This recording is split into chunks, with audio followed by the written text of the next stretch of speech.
Hello everyone, my name is Muna Shabil and I'm a manifestation and soul realignment coach.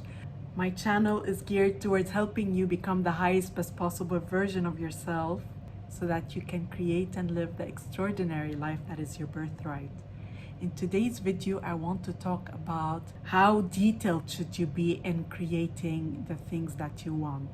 But before we get started, I want you to know that I will be running an online program for women called Magnetically You with relationship expert Nadine Ghusson. It's a 4-week live program that will help you magnetize in love. It's for women who are either single or in a relationship and want to improve their relationship. So if you are interested, please do check out the link in the description box below. Also, please do not forget to subscribe to my channel and hit the bell icon in order to receive a notification anytime I upload a new video. So let's get started. When it comes to manifesting, how involved should you be in every aspect of your life? Many times there are people who will create every single aspect of their life.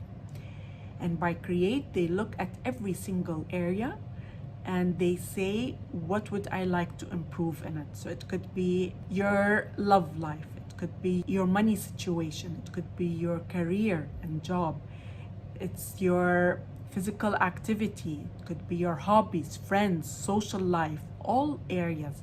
So you look at all of them and you say, well, I'd like to do X, Y, Z. Now, how you go about this and how detailed it is really up to you, because there are people who are very self-conscious that they don't know what's best, that their physical mind does not know what's best. Actually, that is very true, because our mind, unless you're really stretching yourself, our mind's best case scenario is actually the worst case scenario of the higher mind. The higher mind has a multi-dimensional perspective. It has access to every single parallel reality or potential of what you could be living, whereas your physical mind only knows what it has lived so far and what it's seeing in its surroundings, what other people are doing. The thing is, what I am prone to be drawn to is not necessarily what someone else will be drawn towards, because we each have our own signature frequency. We each are here to express ourselves in a very unique way, and our desires are always signaling to us where we need to head next.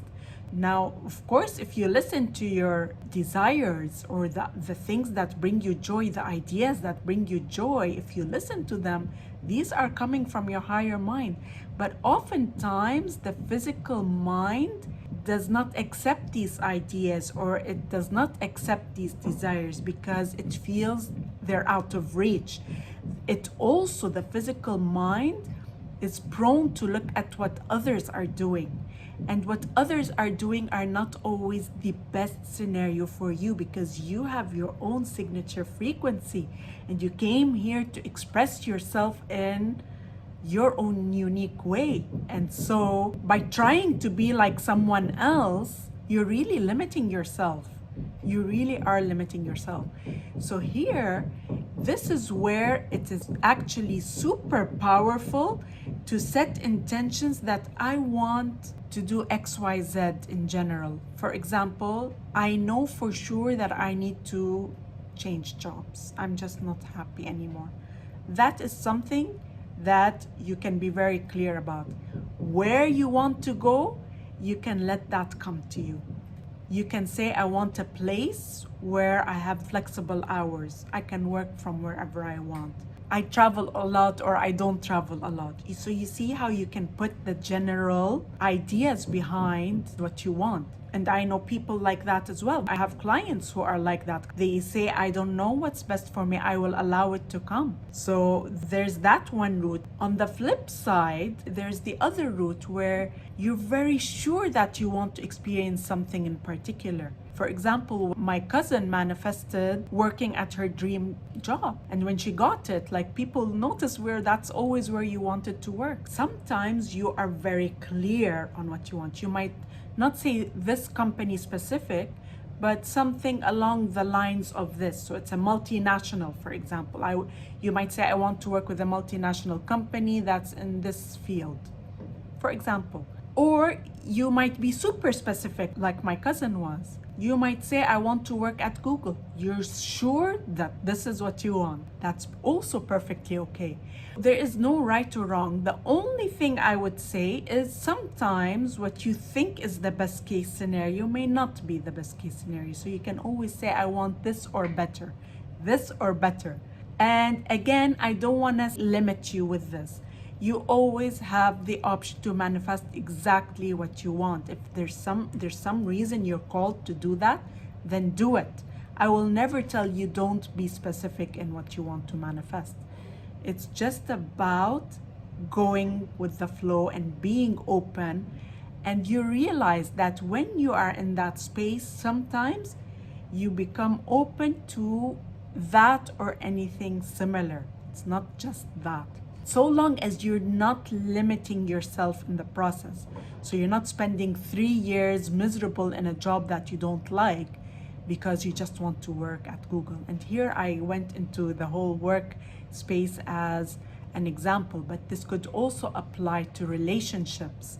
And it could also apply to anything else, like how you make your money, from which avenue, or who you want to be with in a relationship. It all boils down to that. Both ways work, and sometimes you're called to this specific thing for a reason.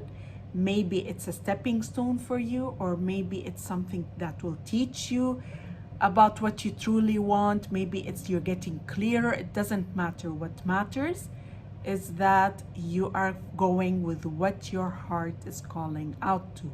That is the most important thing. And really, it's about just trying. Sometimes you may decide something using your physical mind, and you go through with it and you realize, you know what, this isn't really what I want. And that's perfectly okay. There are no wrong decisions. There's never a wrong decision. For me, one of the things I decided in 2013 was to go into business coaching, and I intellectualized that decision. I intellectualized it because I felt that that was the most logical route for me, given my past, given my education, given the fact that I had started a previous business, given the fact that I wanted to help people through coaching, and I thought that business coaching was the most logical step. But ultimately, when I tried it, I realized it's not what I want. What I truly want was the spiritual stuff.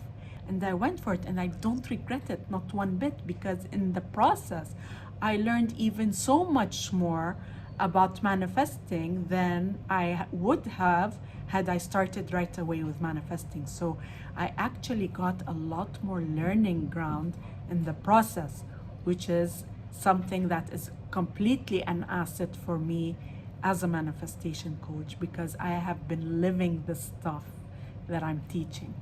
There are never wrong decisions. There is nothing wrong. It's just what you resonate with. So if you're in the group of people who prefers to just think general and allow the best case scenario to come in, it's perfect. And if you are someone who wants to decide every last detail, so long as you're easy about it and you're not holding yourself back in the process, so you're not waiting for that manifestation and you're going with the flow, then that is also perfectly okay. I hope you liked this video. If you did, please do hit the thumbs up, and I look forward to seeing you in another video.